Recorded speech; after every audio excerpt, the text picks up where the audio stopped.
सबको लग रहा है। ऐसे हमारे परम पूज्य संयम प्रीति जी महाराज साहब जी को बहुत बहुत धन्यवाद देते हैं सब जन। तो संयम प्रीति जी महाराज साहब जी एक साथ मथे नन्नामी भावपूर्वक मथे नन्नामी श्रद्धा पूर्वक मथे नन्नामी।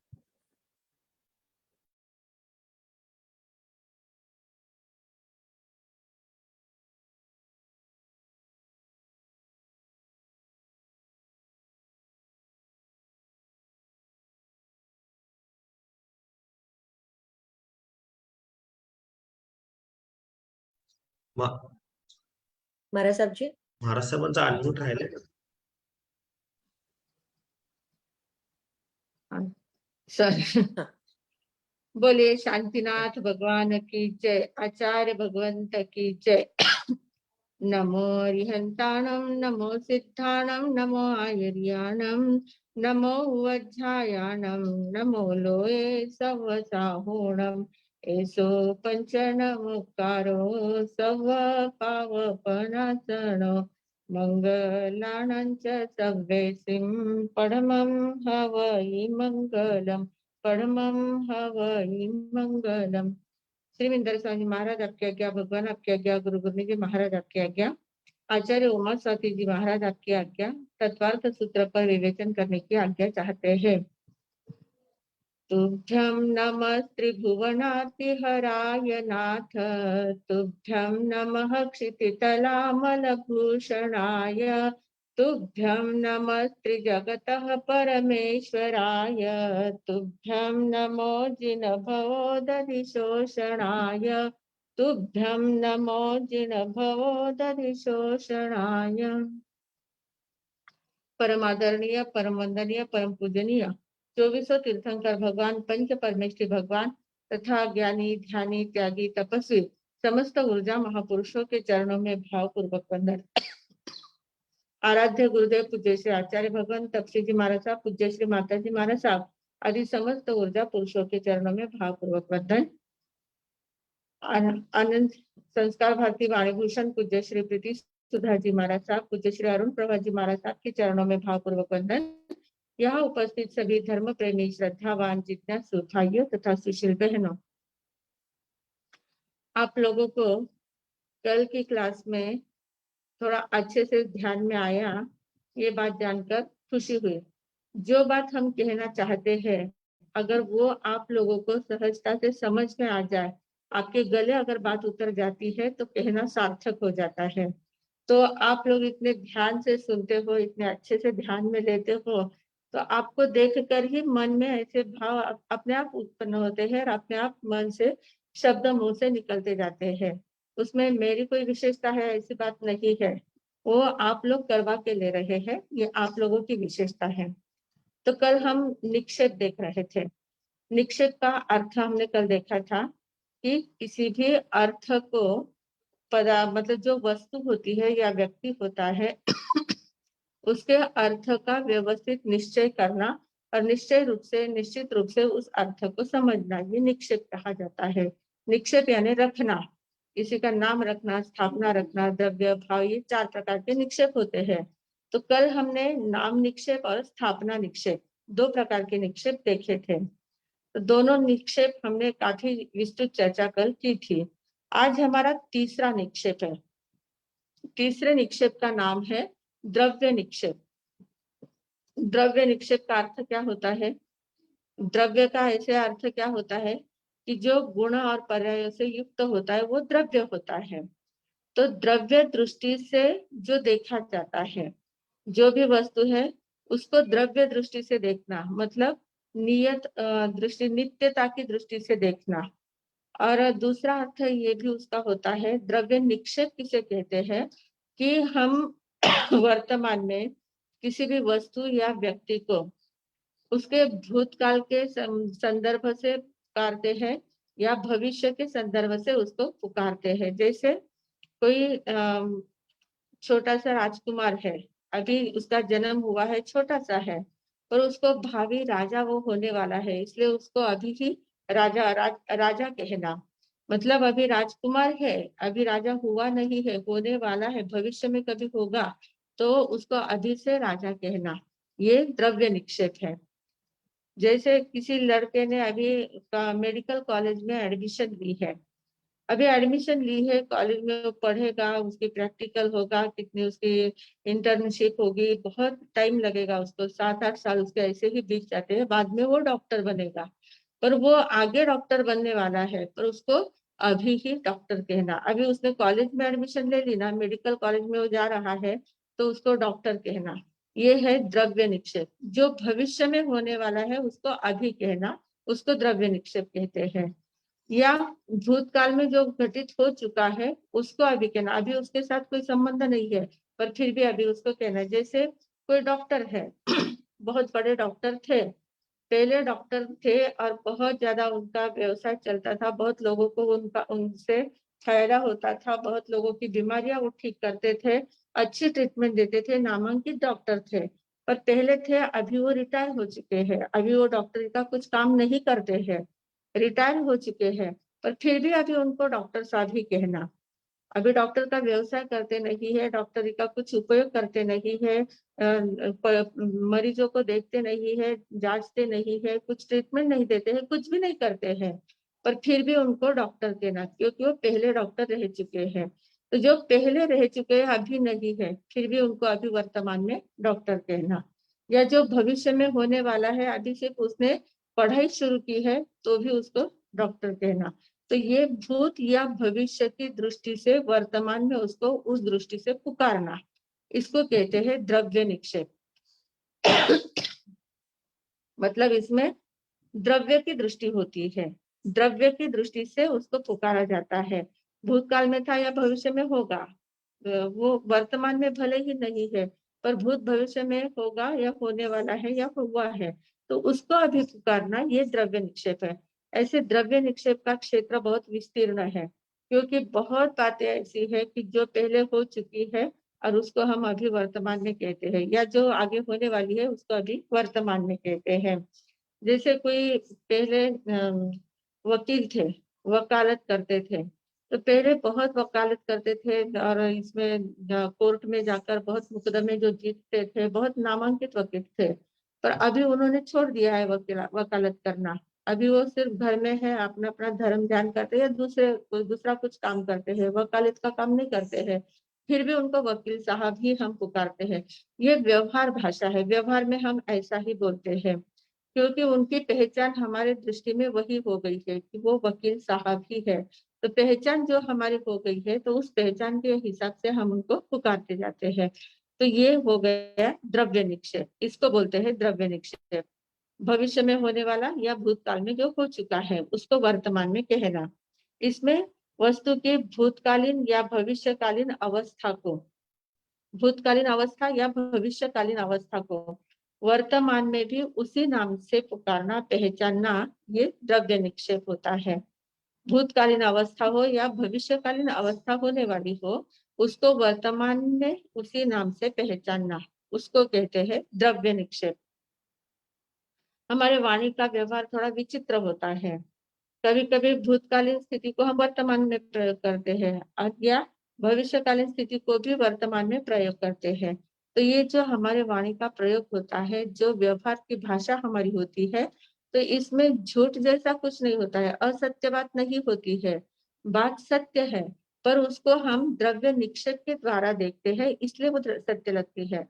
अगर हमारे पास द्रव्य निक्षेप की दृष्टि नहीं रही तो हम उस बात को झूठ साबित कर सकते हैं। हम तो कहेंगे कि वो तो डॉक्टर है ही नहीं, वो अभी वकील है ही नहीं, आप कैसे उनको वकील कहते हैं, कैसे उनको डॉक्टर कहते हो, तो आप झूठ असत्य बात कर रहे हो, ऐसा हमें कोई बोल सकता है।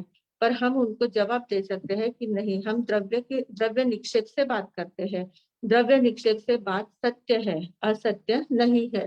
तो इस प्रकार हम, हमारी दृष्टि, हमारे कहने का ढंग, हमारे व्यवहार भाषा का प्रयोग, ये ऐसे द्रव्य निक्षेप के द्वारा हम व्यक्त कर सकते हैं। तो इसको कहते हैं द्रव्य निक्षेप। एकदम से ध्यान में आ गया होगा, अच्छे से ध्यान में आ गया है कि जो भविष्य में होने वाला है उसको अभी कहना, या भूतकाल में जो हो चुका है अभी नहीं है उसको अभी कहना, ये द्रव्य निक्षेप है। इसके विरुद्ध होता है भाव निक्षेप।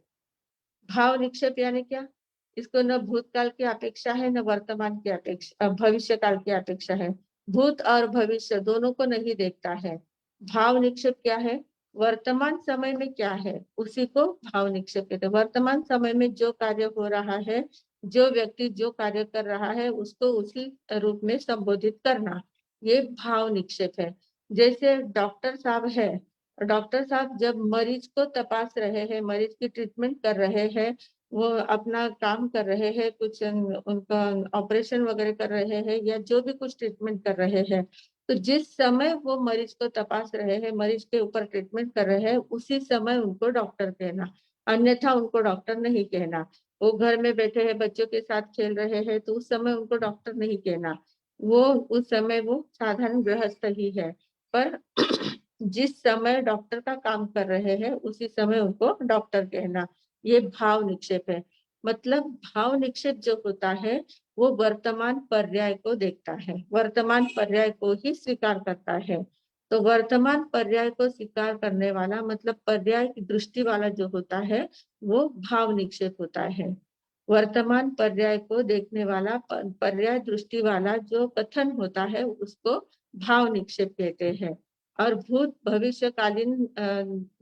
भूतकाल या भविष्य काल के बारे में चिंतन करके वर्तमान में उसका उपयोग करता है, प्रयोग करता है, वो द्रव्य निक्षेप है।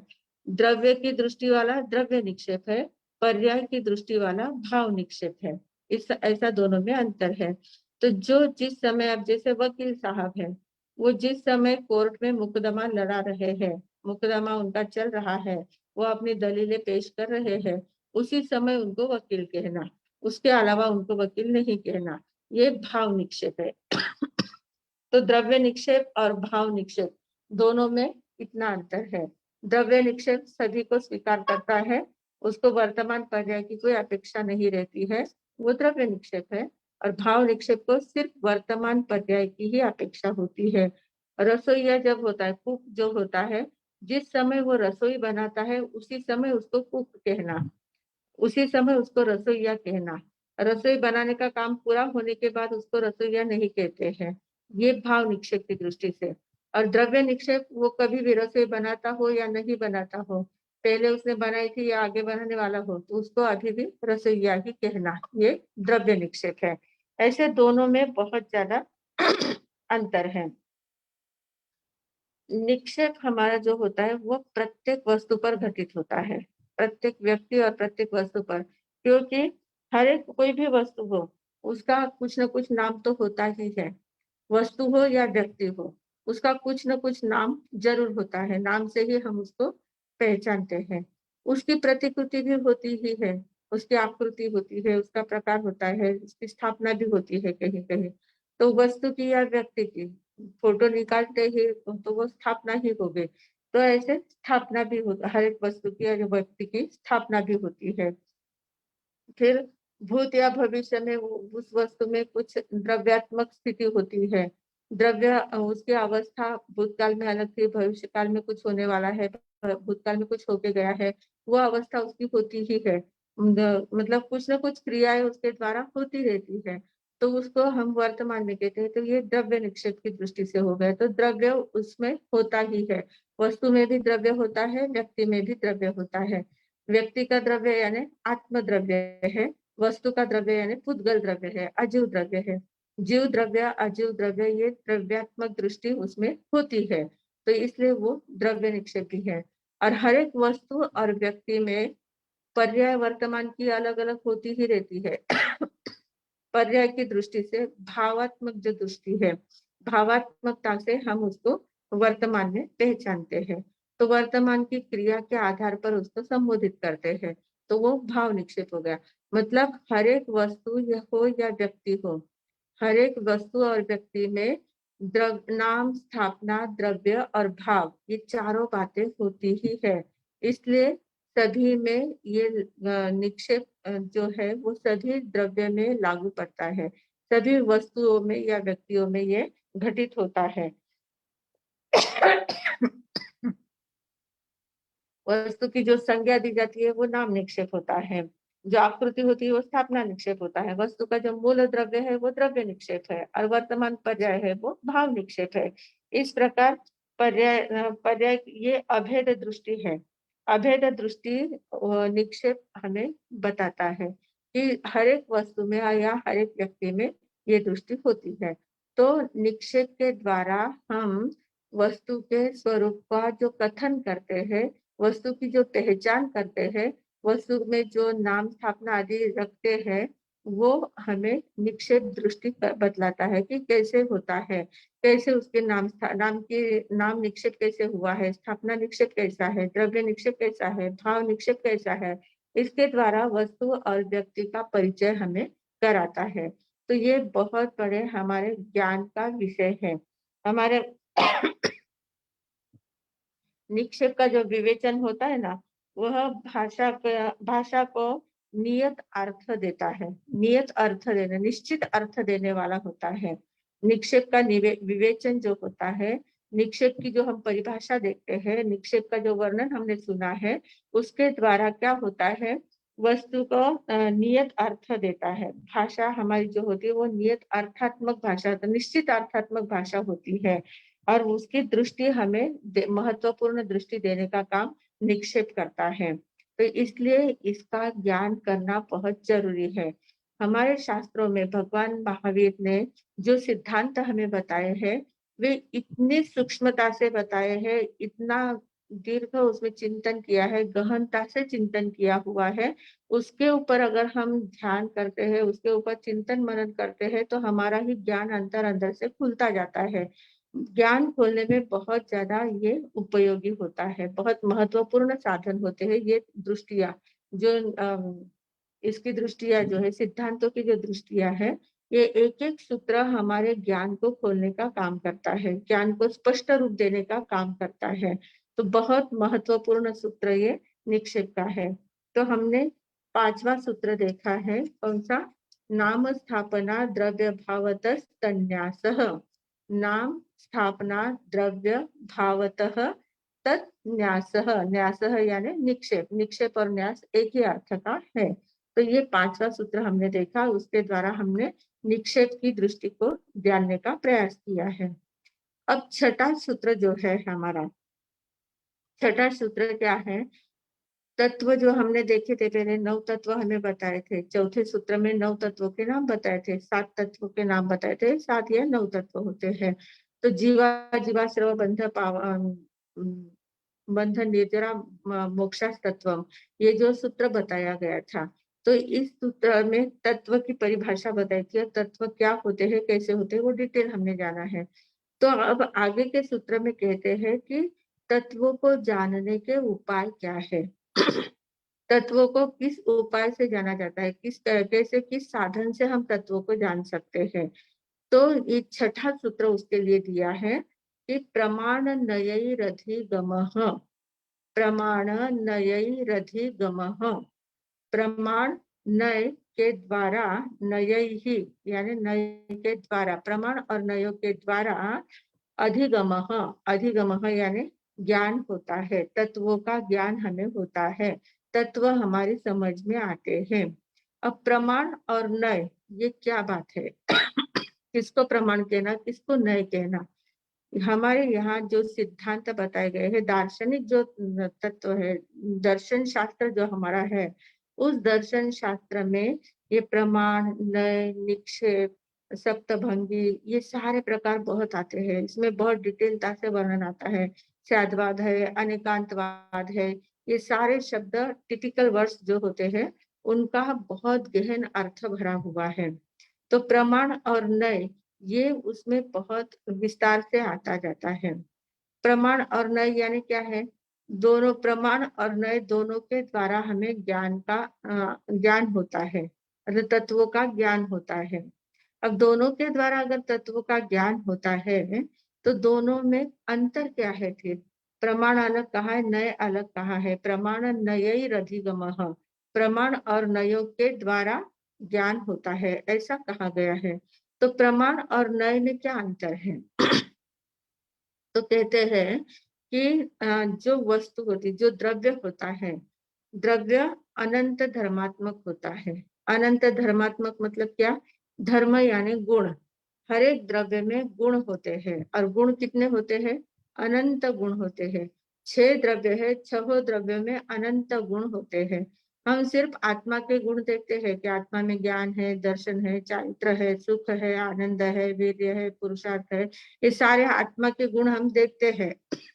पर आत्मा में जैसे गुण होते हैं वैसे हर एक द्रव्य में अनंत गुण होते हैं। हर एक द्रव्य में, पुद्गल द्रव्य में भी अनंत गुण होते हैं, धर्मास्तिकाय में भी अनंत है, अधर्मास्तिकाय में भी अनंत गुण है, आकाशास्तिकाय में भी अनंत गुण है। इतना ही नहीं, काल द्रव्य में भी अनंत गुण होते हैं। तो 6 द्रव्यों में अनंत गुण होते हैं। तो अनंत गुणात्मक वस्तु होती है, वस्तु यानी द्रव्य होता है। तो अब अनंत गुण होते हैं, तो हमारी जो दृष्टि होती है वो सभी ओर से हम नहीं देख पाते हैं, सभी गुणों को एक साथ हम देख नहीं पाते हैं। ऐसा भी हम सिर्फ सुनते हैं, तो इसलिए ठीक है, जो जितना कहा जाता है उतना हम मान लेते हैं, पर हम प्रत्यक्ष अनुभव में नहीं लाते हैं। हम वस्तु को सभी दृष्टियों से नहीं देख पाते हैं। तो जो अनंत धर्मात्मक वस्तु है उसको सर्वांगीण रूप से समग्रता से जानता है, देखता है, उसको कहते हैं प्रमाण। प्रमाण यानी वस्तु के स्वरूप को समग्रता से जानना और देखना। तो वस्तु को, अनंत धर्मात्मक जो वस्तु होती है उसके अनंत धर्मों को जानना, अनंत धर्मों को एक साथ जानना, उसको कहते हैं प्रमाण। और नय का अर्थ क्या होता है? जो अनंत धर्मात्मक वस्तु होती है उसके किसी एक धर्म को मुख्य करना और बाकी के धर्म को गौण करना, किसी एक गुण को मुख्यता से लेना और बाकी के गुणों को गौण करना, उसको कहते हैं नय। मतलब एक दृष्टि से देखना वो नय की दृष्टि होती है, और समग्रता से अनेक दृष्टियों से देखना वो प्रमाण की दृष्टि होती है। नय और प्रमाण दोनों से ज्ञान ही होता है, बोध ही प्राप्त होता है, पर दोनों बोध में अंतर होता है। नय जो है वो अंशात्मक ज्ञान होता है, अंशात्मक एक ही गुण का ज्ञान होता है, एक ही गुण को मुख्य करता है, बाकी को गौण करता है। तो एक ही दृष्टि से जो ज्ञान होता है, एक ही गुण का जो ज्ञान होता है वो नय है, वो अंशात्मक ज्ञान है। और प्रमाण यानी समग्रता से ज्ञान है। नयों के समूह को प्रमाण कहते हैं और प्रमाण के एक अंश को नय कहते हैं। दोनों में देखो कैसा अंतर है। नयों के समूह को प्रमाण कहते हैं। नयों के समूह मतलब एक एक दृष्टि, सभी लोगों की एक एक दृष्टि जब ले ली जाती है तो उन सभी दृष्टियों को इकट्ठा करने के बाद जो बोध होगा उसको प्रमाण कहा जाएगा। तो नयों का जो समूह है उसको प्रमाण कहते हैं और प्रमाण के एक अंश को नय कहते हैं। प्रमाण के एक अंश को नय कहते हैं। तो ये दोनों में अंतर होता है। अब इसको अगर हमें उदाहरण के तौर पर देखना है तो हम देख सकते हैं कि जैसे एक वस्तु है, ये पेन है, ये पेन है, इसको देखने वाले हमने 10 लोग यहाँ बैठे हैं, सबको पूछा कि ये क्या है, तो कोई कहेगा पेन है, कोई कहेगा हरे रंग का है, कोई कहेगा बॉल पेन है, कोई कहेगा जेल पेन है, कोई कहेगा उसका मतलब अलग अलग, उसके अलग अलग प्रकार उसमें बताएंगे। तो हर एक की दृष्टि अपनी अलग अलग होती है, तो अलग अलग दृष्टि से सब वर्णन उसका करेंगे। एक सूर्योदय होता है सवेरे, सूर्योदय का वर्णन करने के लिए अगर कहा जाए, 10 लोग बैठे हैं और 10 लोगों को कहा कि आप सूर्योदय का वर्णन अपनी भाषा में लिखो, सूर्योदय होने के बाद आपने क्या महसूस किया, सवेरे का जो वातावरण है उसमें आपने क्या महसूस किया। तो 10 लोग अगर लिखने के लिए बैठेंगे तो 10 के 10 विचार अलग अलग रहेंगे, सभी अलग अलग दृष्टि से देखेंगे। किसी को सूर्य की जो प्रभा है, जो उदित हो रहा है, जो लालिमा होती है, जो आकाश का पूरा वातावरण होता है, उसी के ऊपर उसकी दृष्टि रहेगी, उसी का वो वर्णन करेगा। कोई रहेगा जैसे ही सूर्य की किरणें आती है, पृथ्वी पर किरणें फैलती है तो पूरा वातावरण कैसा महक जाता है, कितना प्रसन्न लगता है, उसका वर्णन कोई करेगा। किसी का ध्यान कहाँ रहेगा कि जैसे ही सूर्य उदित होता है तो सारे पक्षी चहचहा रहे हैं, सब वातावरण एकदम अलग टाइप का हो गया है, सब उत्साह, सबके मन में उत्साह आ गया है, सब अपने अपने कामों में लग गए हैं। इस प्रकार कोई इसका वर्णन करेगा। कोई करेगा कि जैसे ही सूर्योदय होता है तो इतने पेड़ पौधे होते हैं, सब खिलने लग जाते हैं, जो सूर्यमुखी फूल होते हैं वो उसका मुंह तुरंत सूरज की ओर हो जाता है और इतने उन पेड़ पौधों का वर्णन वो करेंगे। कोई नदी का पानी बहता है तो उस पे सूर्य की किरण कैसे पड़ती है, कैसा पानी चमकता है, कैसे सोने जैसा लगता है, कैसा उसका प्रवाह कैसा मधुर लग रहा है, उसका वर्णन कोई करेगा। तो मतलब एक सूर्योदय हुआ है, उस सूर्योदय का वर्णन अगर करना है तो हर एक व्यक्ति अलग अलग दृष्टि से वर्णन करता है। हर एक की दृष्टि अलग रहती है, कोई भी एक जैसा वर्णन नहीं कर पाएगा। तो ये क्या हो गया, ये नई दृष्टि हो गई। एक दृष्टि को लेकर बाकी को गौण करना है, पर एक को प्रधानता देना है और उससे जो वर्णन किया जाता है उसको कहते हैं नए दृष्टि। नए दृष्टि से। और जब सभी लोगों का ज्ञान इकट्ठा किया जाता है, सभी लोगों ने जो लिखा है उस सभी को जब हम इकट्ठा करते हैं और उसको एकत्रित करके एक सुंदर उसका निबंध तैयार करते हैं तो उसको कहते हैं प्रमाण दृष्टि। सभी बातों को उसमें लिया जाता है, सभी बातों को इकट्ठा करके एक साथ उसका बंच तैयार किया जाता है और एक सुंदर लेख तैयार किया जाता है, उसको कहते हैं प्रमाण दृष्टि। मतलब सभी बातों को एक साथ लेना और सभी बातों को लेकर फिर वो समग्रता से उसका वर्णन करना, उसको प्रमाण कहते हैं। ध्यान में आ गया? नय और प्रमाण दोनों में बहुत अंतर है, बहुत बड़ा अंतर है। दोनों का काम एक ही है और फिर भी दोनों में अंतर बहुत ज्यादा है। प्रमाण समग्रता से है, नय एक दृष्टि से है।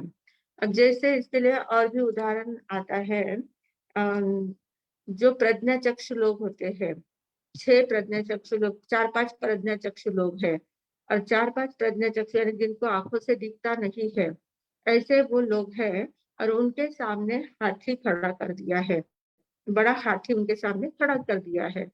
अब उनको कहा कि ये वस्तु आपके सामने है, इसका वर्णन आप करो, इसको हाथी कहते हैं, पर हाथी कैसा होता है ये आप बताओ। अब उनके पास आंखें तो है नहीं, वो देख नहीं पाएंगे, तो वो क्या करते हैं, अपने स्पर्श से ही ज्ञान प्राप्त करते हैं। तो किसी ने हाथी के पैर को हाथ लगाया, पैर को हाथ लगाकर उस हाथी को देखने का प्रयास किया। तो जैसे ही वो पैर को हाथ लगाया तो वो क्या कहेगा कि हाथी तो खंबे जैसा होता है। हाथी कैसा होता है?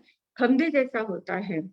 दूसरे ने सूंड को हाथ लगाया, तो सूंड को जैसे ही हाथ लगाया तो उसको थोड़ा गीला गीला अलग टाइप का वो लगा हाथ में, तो उसने कहा हाथी तो पाइप जैसा होता है, जो पानी का पाइप होता है उस पाइप जैसा ये हाथी होता है। किसी ने हाथी के कान देखे, कान इतने बड़े बड़े सारे कान, उसको हाथ लगाकर स्पर्श लगाकर देखा तो उसने कहा कि हाथी तो सूप जैसा होता है, जो सुपड़ा होता है ना अनाज को ये करने वाला, तो सूप जैसा हाथी होता है। चौथे ने देखा कि उसने पूंछ को हाथ लगाया, जैसे पूंछ को हाथ लगाया तो पूंछ उसके पूरी लंबी पूंछ वो देखी और नीचे वो सब बाल बाल ऐसे थे, वो उसके हाथ का स्पर्श उसको लगा तो उसने कहा कि हाथी तो झाड़ू जैसा लग रहा है, झाड़ू जैसा होता है। फिर किसी ने हाथी के पेट पर हाथ फिराया, पेट पर देखा तो इतना सारा पेट बड़ा सारा है, तो उसने कहा कि बड़ी सारी कोठी जैसा हाथी होता है। किसी ने हाथी के पीठ पर हाथ घुमाया, पीठ को स्पर्श किया, तो उसने कहा कि वो जो पट्टा होता है बैठने का, उस पट्टे जैसा हाथी होता है। मतलब जिस जिस व्यक्ति ने जिस अवयव का हाथ लगाया उसको वैसा हाथी महसूस हुआ। तो किसी की बात गलत थी क्या? बात किसी की भी गलत नहीं थी और सभी की बात सही थी क्या? किसी की बात सही भी नहीं थी और गलत भी नहीं थी। सभी की मिलकर जो बात होती है वो बात सही थी। खंबे जैसा भी है, पेड़ जैसा, पैर है, सूंड है, पूंछ है, कान है, पीठ है, पेट है, सभी मिलाकर जब हम देखते हैं, जब हम आंखों से हाथी को देखते हैं तो समग्रता से देख सकते हैं। तो जो आंखों से हाथी को देखता है उसका ज्ञान प्रमाण ज्ञान कहलाएगा और जो एक एक अवयव को हाथ लगाकर हाथी का वर्णन करता है उसका ज्ञान जो होता है वो नए ज्ञान होता है, नए की दृष्टि से उसका ज्ञान होता है। उन्होंने अपनी एक एक दृष्टि से देखा है, समग्रता से वो देख नहीं पाते हैं।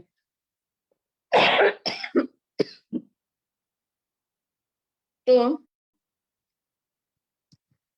एक वस्तु का निश्चय करना ये अंशात्मक ज्ञान है, नए ज्ञान है।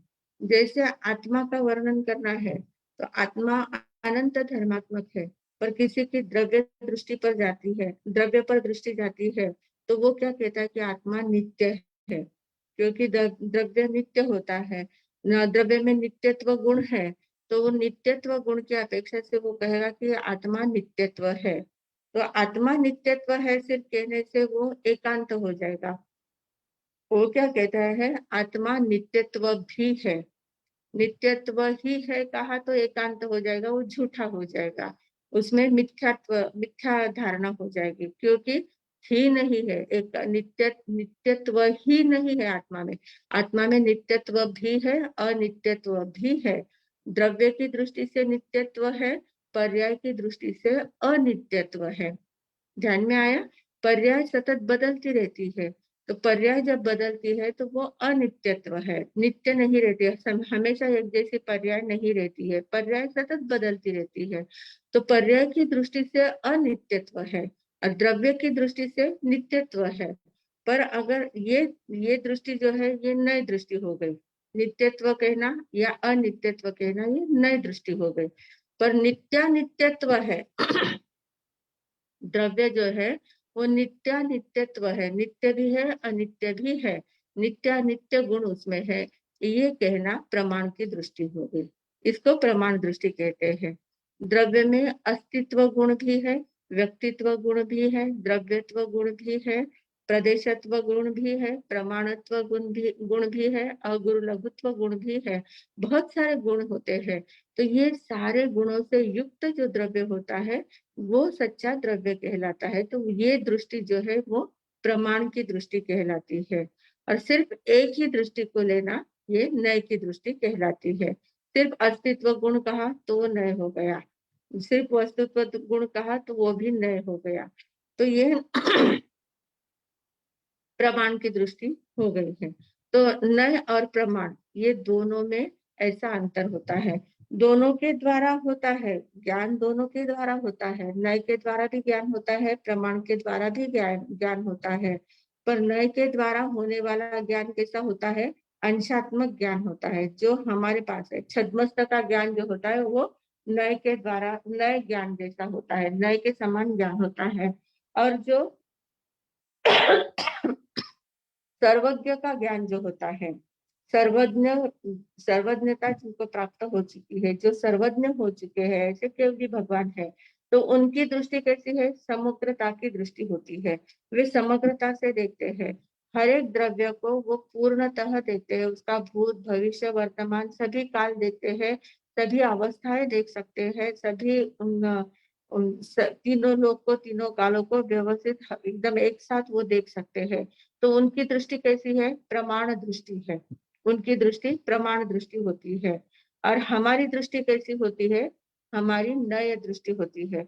हम कितना भी सोचेंगे तो भी हमारी दृष्टि नय दृष्टि ही रहती है। हम वस्तु के अंशात्मक ज्ञान को ही प्राप्त कर सकते हैं, सर्वांगीण ज्ञान हमें नहीं हो सकता। जब तक हमारे पास वो दृष्टि नहीं आती तब तक हमें सर्वांगीण ज्ञान नहीं होता है। जैसे अभी ये चद्दर है, इस चद्दर को पूछा कि ये चद्दर कैसी है, तो सभी पहले कहेंगे कि ये सफेद चद्दर है। हमें सफेद चद्दर ही दिखेगी। पर पुद्गल जो द्रव्य होता है, पुद्गल में सिर्फ सफेद का रंग नहीं होता है, उसमें वर्ण गंध रस स्पर्श सब कुछ होता है। तो वर्ण में भी एक ही वर्ण नहीं रहता है, पांचों वर्ण रहते हैं। पांचों वर्ण में एक वर्ण मुख्य रहता है, बाकी के गौण अवस्था में रहते हैं, पर रहते हैं। मतलब चद्दर भले सफेद हमें दिख रही है, पर उस सफेद में भी पांचों वर्ण होते हैं, लाल पीला नीला काला सफेद, ये सभी वर्ण उसमें होते हैं। पर जो वर्ण हमें दिखता है उसकी प्रधानता होती है, बाकी के सभी वर्ण गौण रूप से उसमें होते ही है। तो ये गौण रूप से जो होते हैं उनकी ओर हमारी दृष्टि जाती ही नहीं है, हम देख ही नहीं पाते हैं। हमें सिर्फ सफेद दिखता है तो सफेद ही कहेंगे। हम तुरंत किसी ने पूछा कि तुरंत हमारे मुंह से क्या निकलेगा, सफेद है, हम तुरंत सफेद कहेंगे। फिर उसका स्पर्श भी है, उसका गंध भी है, उसमें रस भी है, उसमें सब कुछ होता है। पर उन दृष्टियों में हमारा ध्यान जाता ही नहीं है, उस दृष्टि की ओर हमारा ध्यान आकर्षित होता ही नहीं है, क्योंकि उतनी सूक्ष्म दृष्टि हमें प्राप्त नहीं है।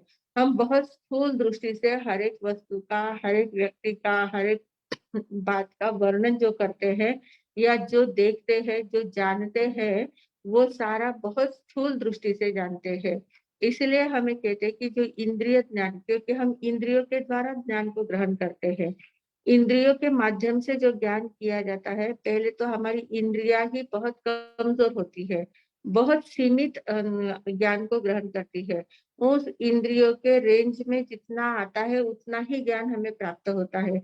वो भी सर्वथा नहीं होता है, सर्वांगीण नहीं होता है। जितना स्थूल रूप से दिखता है, स्थूल रूप से हम महसूस कर सकते हैं, उतना ही ज्ञान हमें प्राप्त होता है। अब जितना बोला जाता है, हम कान से सुनते हैं, कान से सुनते हैं, जितना बोला जाता है उतना पूरा ग्रहण होता है क्या? उतना पूरा ग्रहण नहीं होता है। तो जितना बोला जाता है उतना पूरा ग्रहण नहीं होता है, और जितना हम सोचते हैं उतना बोला नहीं जाता है। जितना सोचते हैं, अंदर में जितना विचार चलता है, जो चिंतन चलता है, जो महसूस होता है, उतना व्यक्त नहीं हो पाता है। तो मतलब हमारा बहुत कमजोर है, हमारी इंद्रियां बहुत कमजोर है, बहुत क्षीण है, बहुत छोटी होती है, उनकी सीमा बहुत बहुत ज्यादा सीमित होता है। इंद्रिय ज्ञान जो होता है वो बहुत सीमित होता है। आंखों से हम देखते हैं, जितना दिखता है, दीवार के उस ओर तो हम देख ही नहीं पाते हैं। जहां तक कुछ भी वस्तु रही तो उसके पार हम क्या है वो नहीं देख पाते हैं। तो जितना बहुत कम हम देख पाते हैं, बहुत देखने की हमारी क्षमता बहुत कम है, सुनने की क्षमता बहुत कम है, खाने पीने की, चखने की क्षमता बहुत कम है, स्पर्श की क्षमता बहुत कम है, और उसी को हम मानते हैं कि बाप रे, हमने तो इतना ज्ञान हासिल कर लिया, हमें तो ये भी आता है, वो भी आता है, इतने कंठस्थ कर लिए है, इतना ज्ञान हासिल कर लिया है। अरे क्या ज्ञान हासिल किया है? हमने कुछ भी ज्ञान हासिल नहीं किया है, बहुत आंशिक ज्ञान है। हमारा ज्ञान कैसा है? नए दृष्टि का ज्ञान है, प्रमाण का ज्ञान हमारे पास नहीं है। प्रमाणतः ज्ञान जो होता है वो सर्वज्ञ का ज्ञान होता है, वो अतीन्द्रिय ज्ञान होता है, इंद्रियातीत अवस्था का ज्ञान होता है। डायरेक्ट आत्मा से होने वाला ज्ञान जो होता है वो समग्रता से होता है, वो प्रमाण ज्ञान कहलाता है। इंद्रियों का ज्ञान जो होता है वो नए ज्ञान कहलाता है। नए के द्वारा ग्रहण किया हुआ नयात्मक ज्ञान होता है, नए दृष्टि का ज्ञान होता है। और आत्मा के द्वारा जो ज्ञान होता है वो प्रमाण दृष्टि का ज्ञान होता है। हम बहुत बार व्यवहार में भी बोलते हैं ना, किसी ने कुछ बात कही तो हम तुरंत कहते हैं इसका प्रमाण क्या है तुम्हारे पास? ये वस्तु, ये बात तुम ऐसा कह रहे कि वो व्यक्ति ऐसा है, तो उस व्यक्ति के बारे में जब आप बोल रहे हैं तो उसका प्रमाण क्या है, उसका प्रूफ क्या है आपके पास? ये प्रूफ हम तुरंत मांगते हैं। तो क्यों मांगते हैं? क्योंकि हमें उसका समग्रता से ज्ञान करने की इच्छा होती है कि वास्तविकता क्या है, पूरी तरह से उसकी जानकारी हमें प्राप्त होनी चाहिए, ऐसी हमारी भावना होती है। इसलिए हम उसका प्रमाण मांगते हैं। मतलब ही प्रमाण क्या है?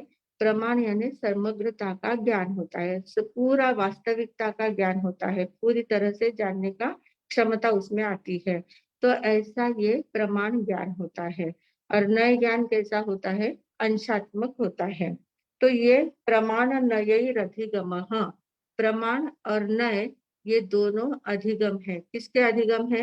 तत्वों को जानने के अधिगम है, तत्वों का ज्ञान इनके द्वारा होता है। जो 9 तत्व देखे थे, 2 तत्व या 7 तत्व, जो भी तत्व हमने देखे हैं, उन तत्वों का ज्ञान हमें हमने जो जाना है वो नए दृष्टि से जाना है, नयात्मक ज्ञान जाना है, प्रमाणात्मक ज्ञान नहीं जाना है। तो प्रमाणात्मक ज्ञान कब होगा? जब हम सर्वांगीण दृष्टि से उसको जान सकते हैं, आत्मा के द्वारा डायरेक्ट हम जान सकते हैं, अपने आध्यात्मिकता से, आध्यात्मिक उच्चता से जब हम उसको जान सकते हैं, तब वो प्रमाण ज्ञान सिद्ध हो सकता है। तभी वे तत्व हमारे पूरे ध्यान में बैठ सकते हैं। अभी तो हमने सिर्फ उसकी परिभाषाएं देखी है, तत्वों का स्वरूप देखा है, तत्वों के प्रकार देखे हैं, पर उसमें उन तत्वों की जो वास्तविक स्वरूप है, तत्वों का जो वास्तविक स्वरूप है, वहां तक हम नहीं पहुंच पाते हैं। उसको तो सिर्फ महसूस ही किया जा सकता है, उसको व्यक्त करना बहुत कठिन बात होती है। क्योंकि ये गूंगे केरी शर्करा ऐसा उसको कहते हैं। जैसे गूंगा व्यक्ति है, उसने अगर शक्कर खाई है तो उसको अगर पूछा कि शक्कर कैसी लगी, तो उसको कहना आएगा ही नहीं कि शक्कर मीठी थी, ये मीठा शब्द बोलना ही उसको नहीं आता है। वो बहुत इशारा करेगा, बहुत कुछ समझाएगा, पर वो समझ नहीं पाते हैं हम। तो ऐसे हमारा जो ज्ञान होता है वो ज्ञान समझता है अंदर, पर उसको व्यक्त करने की जो अभिव्यक्ति का जो माध्यम चाहिए, भाषा समृद्धि हमारे पास जो होनी चाहिए वो बहुत कम है। हम इतनी हर एक बात को इतना व्यक्त नहीं कर पाते हैं। जो हम महसूस करते हैं उसको कह नहीं सकते हैं। जैसे हमने घी खाया है, तो घी का स्वाद कैसे है वो हम व्यक्त नहीं कर सकते। हम कहते कि आप भी खा के देख लो, आपको ध्यान में आ जाएगा घी का स्वाद कैसा है। हम उसको अलग अलग उपमा देते हैं कि बहुत सुंदर है, बहुत अच्छा है, ऐसा है, वैसा है, पर जो वास्तविक स्वाद है उसको हम व्यक्त नहीं कर पाते हैं। तो ऐसे जब हमें अनुभव होता है तो अनुभूति का ज्ञान जो होता है वो व्यक्त नहीं किया जाता, और जब भी व्यक्त किया जाता है तो वो नयात्मक दृष्टि से व्यक्त होता है। ज्ञान हमें प्रमाणात्मक दृष्टि से हो सकता है, पर उसको व्यक्त जब करते हैं तो नयात्मक दृष्टि से व्यक्त होता है। तो ये बहुत बड़ा शास्त्र है, बहुत बड़ा सिद्धांत है। प्रमाण और नय, ये दोनों जो तत्व है, दोनों जो बातें हैं, ये बहुत हमें बड़ा संदेश देते हैं कि जो भी हम किसी को भी बोलते हैं कि ये व्यक्ति बहुत अच्छा बोलने वाले हैं, तो बोलने वाले कितना भी बोलने वाला कितना भी अच्छा रहे, कितना भी समझाने वाला अच्छा रहे, पर वो पूरी समग्रता से नहीं समझा पाते हैं, क्योंकि उतनी शक्ति इंद्रियों में होती ही नहीं है, शब्दों में उतनी शक्ति होती ही नहीं है। जो बात हम महसूस कर सकते हैं उसको व्यक्त करना बहुत मुश्किल है। माँ का वात्सल्य व्यक्त करना कभी संभव नहीं हो सकता। माँ में कितना वात्सल्य है, वात्सल्य प्रेम कितना है, वो उनकी वत्सलता हम व्यक्त कर ही नहीं सकते, शब्दों में कहा ही नहीं जा सकता। ऐसे बहुत सारी बातें जो होती है जिनको सिर्फ महसूस किया जाता है, शब्दों में व्यक्त नहीं किया जा सकता। और जो शब्दों में व्यक्त करने का प्रयास करते भी है तो वो नयात्मक दृष्टि से होता है, अंशात्मक दृष्टि से होता है, सर्वांगीण नहीं होता है, समग्रता से नहीं हो पाता है। तो इस प्रकार ये प्रमाण नयैरधिगमः, प्रमाण और नय के द्वारा तत्वों को जाना जा सकता है। तत्वों को जानने के ये दो साधन है, प्रमाण और नय। नय के द्वारा हम बोल के सुन के जान सकते हैं, पर प्रमाण के द्वारा अगर जानना है तो उसको अनुभव से ही जाना जा सकता है, अनुभव ही किया जा सकता है। तो इस प्रकार ये बात हमने देखी छठी गाथा में। प्रमाण और नय इन दोनों की दृष्टि से हमने जानने का प्रयास किया है कि तत्वों को इन दोनों दृष्टि से जाना जा सकता है। तो इस प्रकार हमें लक्ष्य हमारा कौन सा होना चाहिए? प्रमाण ज्ञान को प्राप्त करने का लक्ष्य होना चाहिए। नय के द्वारा हम ज्ञान को ग्रहण करते हैं, अंशात्मक ज्ञान को ग्रहण करते हैं, पर अपने चिंतन के द्वारा, अपने अंतर की शक्ति के द्वारा उसको प्रमाण रूप में हम सिद्ध कर सकते हैं, प्रमाण रूप में प्राप्त ग्रहण कर सकते हैं। तो ऐसी दृष्टि हमारे सभी के अंदर आए, इन्हीं सद्भावनाओं के साथ अब मैं विराम लेती हूँ। ओम शांति। और एक बात कहना है कि अगले जो सोमवार के दिन हमारे यहाँ होली चातुर्मास है, सोमवार के दिन होली चातुर्मास होता है। उस दिन को उपवास होता है, पक्षी का प्रतिक्रमण, चौमासी पक्षी का प्रतिक्रमण होता है। तो उस दिन अपना क्लास नहीं होगा। सोमवार के बदले हम मंगल, बुध और गुरु 3 दिन आगे लेंगे। सोमवार के दिन न लेते हुए मंगल, बुध, गुरु को लेंगे। तो ये इतनी बात को ध्यान में रखना है। अच्छा,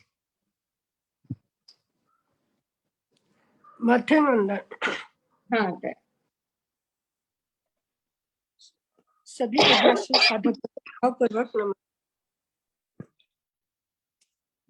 अभी जो हमारा विषय चल रहा है थोड़ा कठिन तो है, लेकिन हमारे साहब ने इतना समझाने का प्रयास किया है तो सभी बातें सभी के ध्यान में वैसे तो आई गई है कि निक्षेप के 4 प्रकार हम देख रहे हैं। कल हमने देखा था जो हम सुन रहे हैं, सुनने के बाद जो बोध होता है और उसका अर्थ दूसरों को समझाने के लिए जब करते हैं तो निक्षेप में आता है। अभी निक्षेप के काल हमने नाम निक्षेप और स्थापना निक्षेप देखा था, और आज हमने देखा है कि द्रव्य निक्षेप। द्रव्य की व्याख्या की जाती है कि जो गुण और पर्यायों से युक्त होता है वो द्रव्य। अभी ये जो द्रव्य निक्षेप है वो हमेशा क्या करता है, भूतकाल की बातों को या भविष्य काल की बातों को वर्तमान से पुकारता है, वर्तमान में कहता है। अभी डॉक्टर का उदाहरण दिया था हमारे सबने कि जैसा एडमिशन ले लिए तो आज से हम क्या बोलते हैं कि ये डॉक्टर है, या जो डॉक्टर हो चुका था अभी प्रैक्टिस नहीं कर रहे फिर भी हम बोलते हैं कि डॉक्टर साहब ही बोलते हैं। यानी भूत और भविष्य की दृष्टि से देखकर वर्तमान में उनकी पहचान देना वो क्या है, द्रव्य निक्षेप है। और भाव निक्षेप क्या है कि जो वर्तमान में क्रिया कर रहे हैं, भूत और भविष्य की कोई वहां पर ये नहीं है। वर्तमान में अभी अगर वो डॉक्टर है जो कोई क्रिया कर रहे हैं तो हम कहेंगे डॉक्टर है, या कोई पढ़ा रहे तो अभी वो शिक्षक है, घर पर जाकर वो अपने इसमें लगे तो सामान्य व्यक्ति के जैसा उसका रूप है।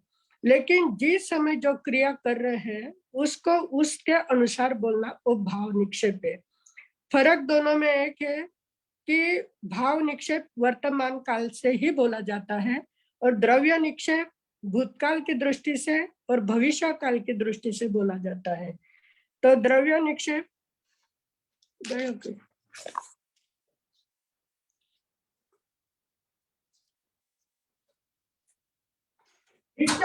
क्यों करे हो?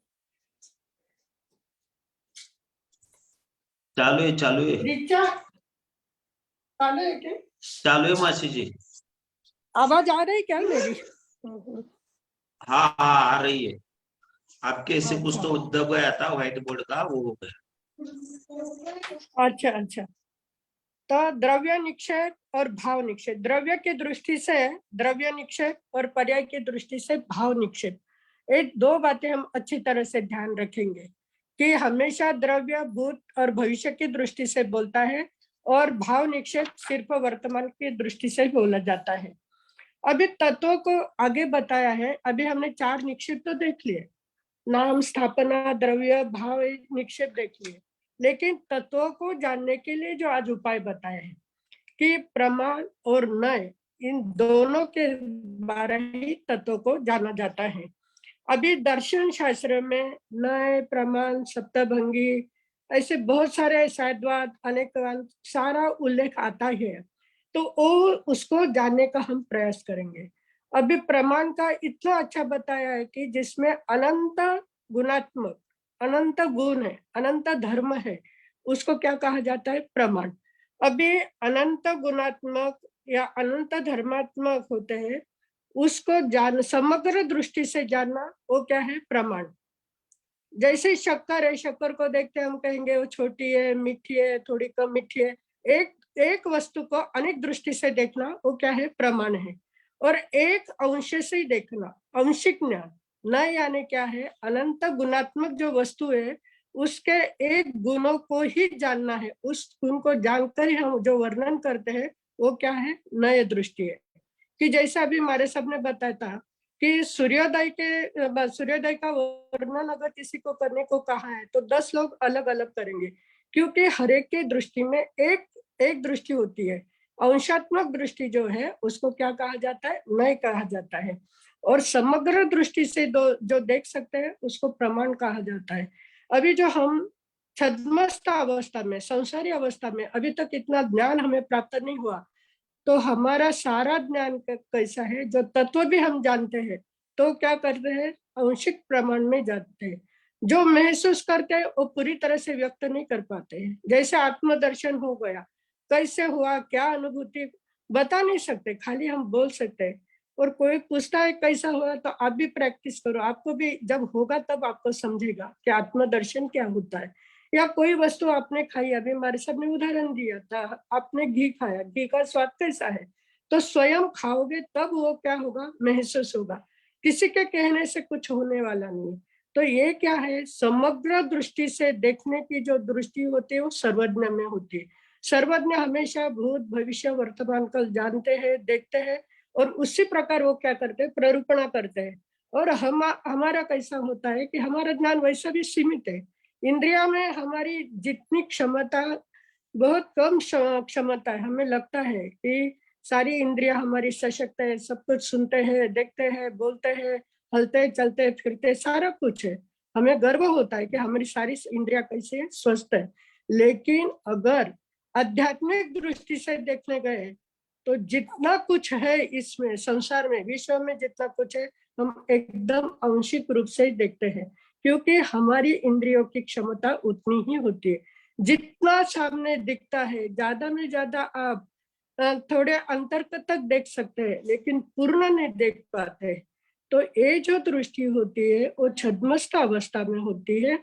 और उसको भी क्या कहा जाता है, उसको क्या कहा जाता है कि जो हम स्थूल दृष्टि से देखते हैं वह नए दृष्टि है, और सभी वस्तु के सभी स्वरूप को समग्रता से जो देखा जाता है वो प्रमाण दृष्टि है।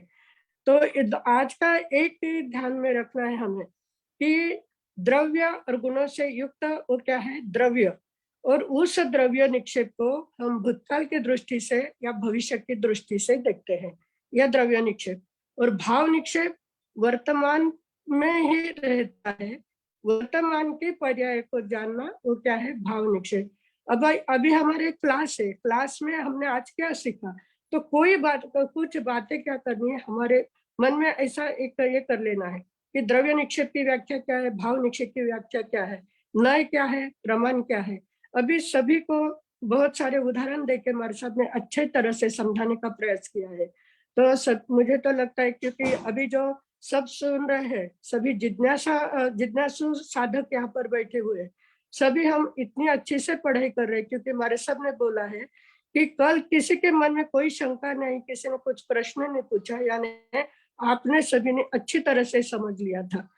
उसी प्रकार आज भी जो बातें हमने बताई है, भाव निक्षेप, द्रव्य निक्षेप और प्रमाण और नय। प्रमाण यानी अनंत गुणात्मक और नय यानी अंशात्मक ज्ञान। अगर ये बातें अच्छी तरह से हमें समझेगी तो हम क्या करेंगे, तत्व को जानने का प्रयास करेंगे। और जब हमारी अंतर की दृष्टि खुल जाएगी, द्रव्य निक्षेप, भाव निक्षेप या नय और प्रमाण दृष्टि जब आ जाएगी, तब आध्यात्मिक दृष्टि खुलेगी और बहुत सारी बातों का ज्ञान हमें क्या होने लगेगा। इसके लिए हर दिन हमारे सब यही बोलते हैं कि आत्मदर्शन, अंतर की दृष्टि खुलने का हम प्रयास करेंगे, तभी हमारे अंदर में प्रमाण दृष्टि आ सकती है। तो आज महत्वपूर्ण जो 4 बातें बताई, उतना हम उस पर चिंतन करेंगे और प्रयास करेंगे कि किस तरह से स्थिर होना है और किस तरह से हमारी अंतर की दृष्टि खोलना है। इसका अगर हम प्रयास करेंगे तो निश्चित में तत्वों की जानकारी हमें होती ही रहेगी, क्योंकि हमारे सब बहुत अच्छी तरह से बता रहे हैं। धर्मस्थिकाय, अधर्मस्थिकाय, 6 द्रव्य के बारे में भी इतना अच्छा बताया है कि सारे अनंत गुणात्मक होते हुए हमें एक एक बात मालूम है, क्योंकि हम इतना ही बोलते हैं, धर्मस्थिकाय गति देने वाला, अधर्मस्थिकाय स्थित करने वाला, आकाशस्थिकाय जगह देने वाला। इतने एक एक दृष्टि से हम उसकी ओर देख रहे हैं, लेकिन उसके अंदर वर्ण गंध रस स्पर्श युक्त जो होता है, उसको किस तरह से जानेंगे, जानने का प्रयास करेंगे। इसके लिए हमारा गहरा चिंतन होना चाहिए। और जो बातें हम क्लास में सुन रहे हैं, क्लास में सिर्फ सुनना नहीं है, उस पर चिंतन करना है, और चिंतन करते करते ही हमारी अंतर की दृष्टि खुलेगी। इसी मंगल भावना के साथ मैं विराम लेती हूँ। धन्यवाद मासी जी। आगे हमारे प्रश्न में पहला है छाया जी, आपको अनम्यूट कर रहे हैं।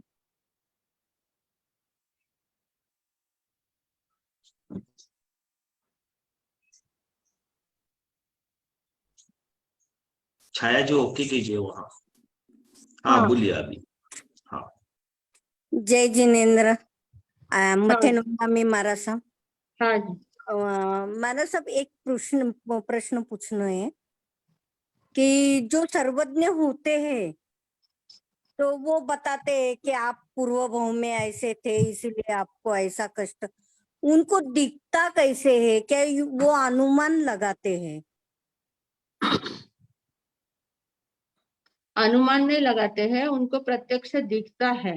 जैसे हम अभी आपको देख रहे हैं, हमें एक दूसरे को हम देख सकते हैं, तो हम आंखों के माध्यम से देखते हैं, वो आंखों के माध्यम से नहीं, ज्ञान के माध्यम से देखते हैं। उनका ज्ञान ही ऐसा होता है विशेष कि उनको सब कुछ दिखाई देता है। ज्ञान के माध्यम से वो देखते हैं। लेकिन ऐसा ज्ञान के माध्यम से देखते हैं, लेकिन उनको वो पिक्चर थोड़ी दिखता होगा ना। सब दिखता है, स्पष्ट दिखता है सारा, ओके। सब पूरा स्पष्ट दिखता है उनको। और कहते हैं ना, हाथ पर रखे हुए आंवले के समान पूरी दुनिया उनको स्पष्ट नजर आती है। अच्छा, हाँ नहीं मुझे वही प्रश्न था कि कैसे देखते वो हाँ हाँ, था। देखते हैं, पूरा दिखता है उनको। क्योंकि वो हमें ऐसे जब हो जाएगा केवल ज्ञान, तब हमें भी ध्यान में आ जाएगा कैसे देखते हैं। जैसे महावीर स्वामी ने श्रेणिक राजा को बोला था, आप चाहे जितना जी लो क्योंकि आपको आखिर नरक में ही जाना है। तो ऐसा कैसे दिखता है, ये प्रश्न था मेरे पास। हाँ दिखता है उनको बराबर। अच्छा, ठीक है। मथेन वंदामी। हाँ जी, हाँ धन्यवाद छाया जी। आगे चंचल जी कोठारी।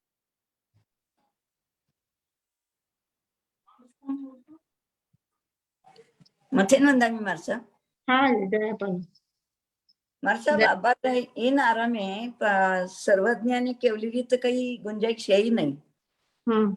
हाँ, तर अभी प्रमाणाने ज्ञान प्रमाणाने नहीं, प्रमाण तो सर्वांशिक जानना हमारे लिए तो कठिन है, हम नहीं जान सकेंगे। नए से सब जानते हैं, और ये हाँ। जो केवल ही नहीं है, और ये हम कर ही नहीं, इतना पुरुषार्थ कर ही नहीं सकते, तो फिर इसे सीखना जानने से क्या फायदा होगा।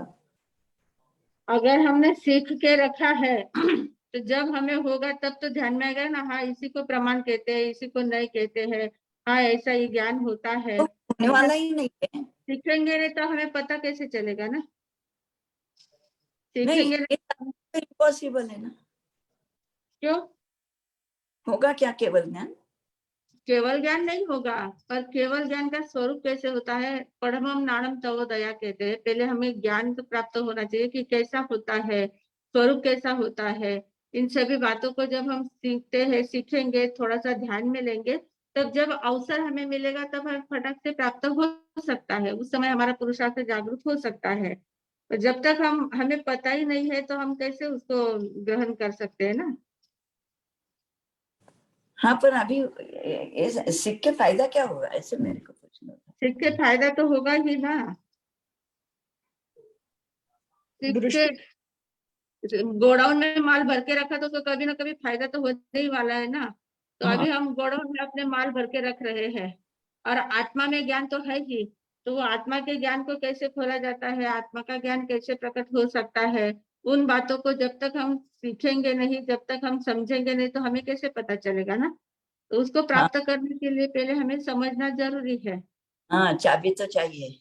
हाँ मथे न हाँ जी। धन्यवाद चंचल माछी जी। आगे रमेश जी भंडारी। मथे वंदन वालों साहब। हाँ जी, दयापन। अनेकांतवाद का बेस नए हो सकता है क्या? हाँ अनेकांतवाद का बेस हाँ नए से चालू हो सकता है क्या? हाँ, नहीं है। अनेकांतवाद यानी नए का ही एक दृष्टि है ना, कहने की दृष्टि पद्धति है वो। अनेकांतवाद का विषय अपना आने वाला है, तब ध्यान में आएगा कि अनेकांतवाद यानी क्या है, कि वो कहने की एक पद्धति है। तो वो नए की दृष्टि से ही हो सकता है ना, वो नए ही है एक प्रकार की। धन्यवाद वालों साहब। हाँ जी। धन्यवाद।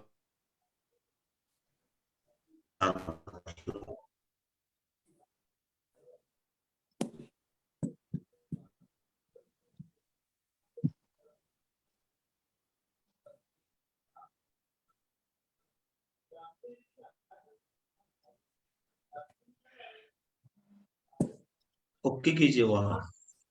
हाँ हाँ, बोलिए बोलिए अभी। जय जिनेन्द्र मथुरमंदामी, अनेकांतवाद मतलब एक ही वस्तु को अनेक दृष्टिकोण से स्वीकारना अनेकांतवाद है।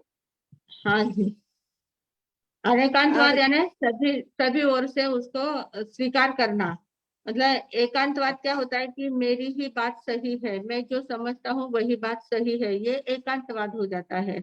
अनेकांतवाद यानी मेरा भी सही है, तुम्हारा भी सही है, हर एक की अपनी अपनी दृष्टि है, हर एक अपनी अपनी दृष्टि से सोचता है। अब जैसे प्रज्ञा चक्षु का उदाहरण दिया, तो जो एक एक ने जो बात बताई है, अगर वो कहता है कि नहीं मैं कहता वही सही है, तो वो एकांतवाद हो जाता है। पर उन सभी की बातों को जब स्वीकार करके पूरी तरह से हाथी का वर्णन किया जाता है, तो वो अनेकांतवाद हो जाता है। मथुरनंदन। और हाँ एक जी। ये है कि मैं 2 बार से ग्रुप में, शकुंतला जी से कह रही हूँ, 2 बार से ग्रुप में चैट मैसेज डाला कि मुझे ग्रुप में ऐड कीजिए, तो नहीं हो पा रही हूँ, तो प्लीज मुझे ऐड कीजिए। मैंने नंबर अभी वापस सेंड किया है। अच्छा, नंबर सेंड कर जी दीजिए जी वो कर। जी जी, हो जाएंगे ऐड आप। हाँ, सेंड कर दिया मैंने। हाँ। ओके, ठीक है। और एक हमारा सब जो प्रश्न था, स्थापना निक्षेप जो है वो थोड़ा सा शॉर्ट में सिर्फ बताइए करके। स्थापना निक्षेप, स्थापना निक्षेप जो होता है, स्थापना का अर्थ क्या होता है कि जो वस्तु हमारे पास मतलब कोई व्यक्ति है या कोई वस्तु है, उसकी जो प्रतिकृति हमारे पास होती है। हम किसी का फोटो निकालते हैं, जैसे अपने गुरु का फोटो होता है, तो फोटो में हम गुरु की स्थापना करते हैं। हमारे दिमाग में क्या होता है, ये फोटो ऐसे ही हमारी ये गुरु है, तो गुरु समझकर हम उनको नमस्कार करते हैं, उनको वंदन करते हैं, उनके गुणगान करते हैं। तो ये हो गया स्थापना निक्षेप, मतलब उनकी स्थापना की है। वस्तु या व्यक्ति उपस्थित नहीं है, उनकी अनुपस्थिति में उनकी प्रतिकृति हमने तैयार कर ली है, तो उनको स्मरण करने के लिए उनका नाम वहां पर हम दे देते हैं, तो ये स्थापना निक्षेप हो जाता है। तो स्थापना निक्षेप 2 प्रकार का होता है, एक तदाकार होता है, एक अतदाकार होता है। तो तदाकार यानी जैसे जैसे वो व्यक्ति है वैसा ही उनका फोटो निकालना, चित्र निकालना, ये तदाकार हो गया, या मूर्ति बनाना, ये तदाकार हो जाता है। पर अतदाकार यानी क्या है कि उनका वैसे के वैसा फोटो नहीं है, पर एक आध वस्तु है, जैसे ये लोग स्थापना जी करते हैं, स्थापना जी में वे गुरु की स्थापना रहती है, उनको स्थापनाचार्य कहते हैं। वो जो मंदिर वाले लोग सामयिक करते हैं ना, तो वो स्थापना जी रखते हैं।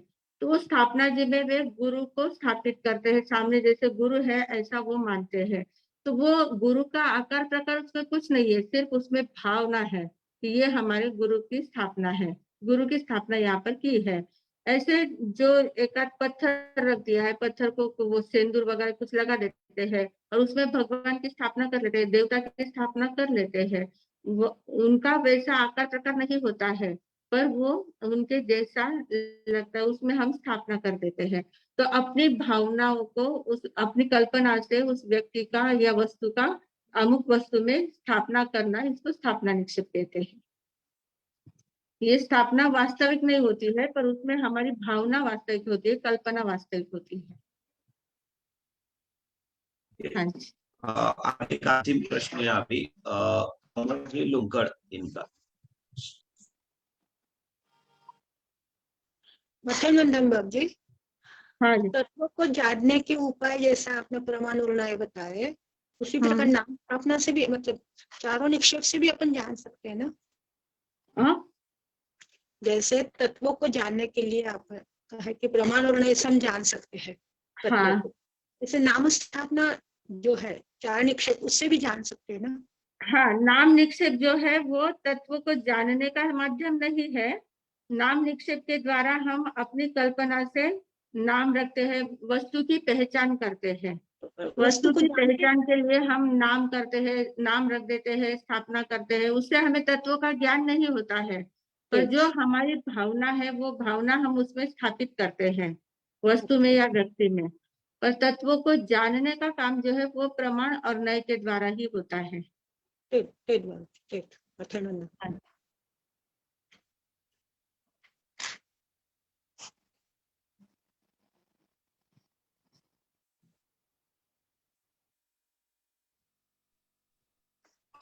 अभी लगभग हो गए। अब एक था और एक जन का, और अभी संक्षिप्त में पूछिए। मथेनवंदा मीमार साहब। हाँ जी। प्लीज ये वापस सुनना है हमें, तो वो यूट्यूब लिंक सेंड कर सकते हो क्या? हाँ, यूट्यूब में आ जाएगा।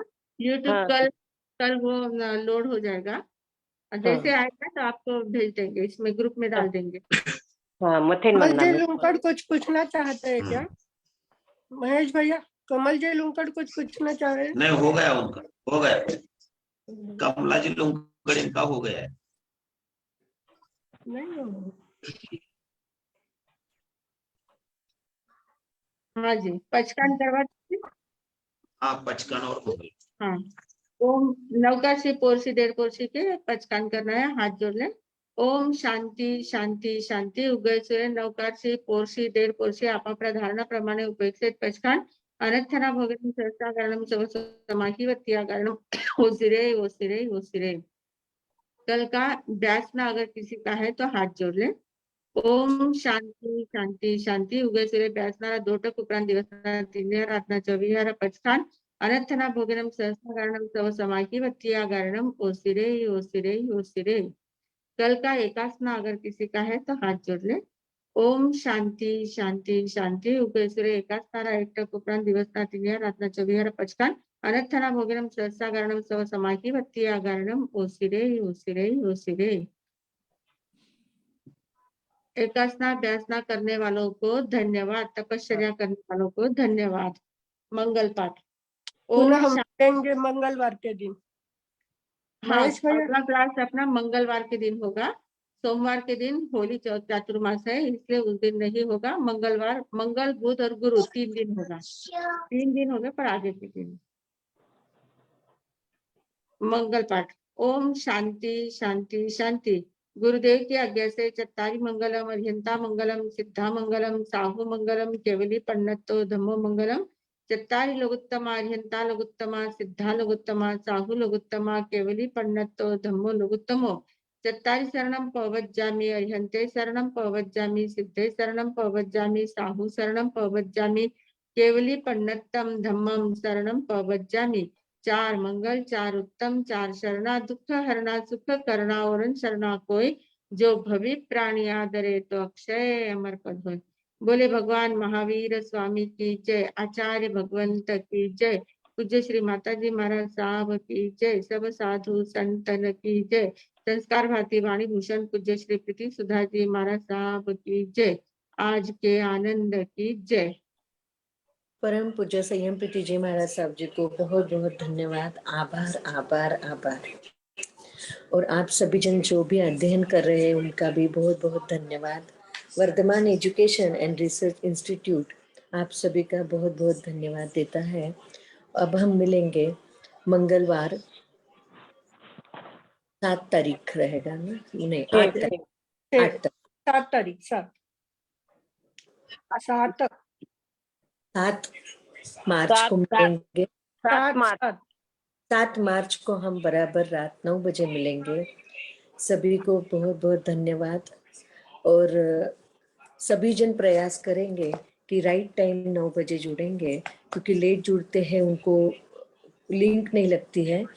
और YouTube के भी हम सभी रिकॉर्डिंग आपको ग्रुप पे भी डालेंगे, जितने भी आते हैं वो हम डालने का प्रयास करते हैं। फिर भी हम जितने भी रिकॉर्डिंग मिलेंगे तुरंत हम डालेंगे। और आप ज़्यादा से ज़्यादा लोग जूम लिंक पे ही जुड़ने का ट्राई कीजिए, क्योंकि आप क्वेश्चन आंसर्स वगैरह पूछ सकते हैं। इसलिए आप सभी से रिक्वेस्ट है कि 9 से 10 में आप ज़्यादा में ज़्यादा लोग अटेंड कीजिए। बहुत सारे जनों का मैसेज है, दूसरे दिन हम मॉर्निंग को अटेंड करते हैं, कोई दोपहर को अटेंड करता है, उनका भी बहुत बहुत धन्यवाद है। जो फेसबुक पे सुन रहे हैं उनका भी बहुत बहुत धन्यवाद है। शुभ रात्रि। अभी हम डायरेक्टली मंगलवार रात 9 बजे मिलेंगे। मुझे कुछ पूछना शालिनी।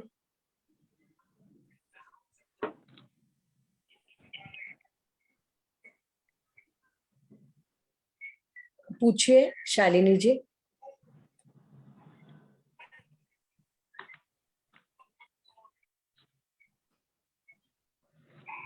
आपको अनम्यूट किया है।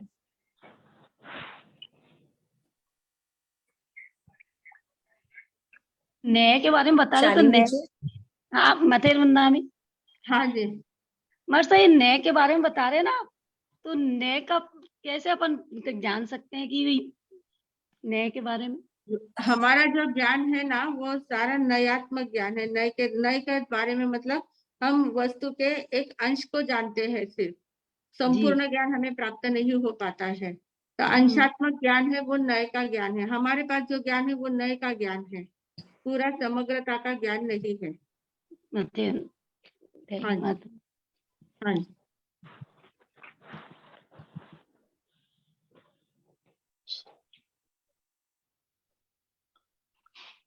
बहुत बहुत धन्यवाद। अब हम मिलेंगे मंगलवार रात 9 बजे। परम पूज्य संयम प्रीति जी महाराज साहब जी को भी बहुत बहुत धन्यवाद, आभार, आभार।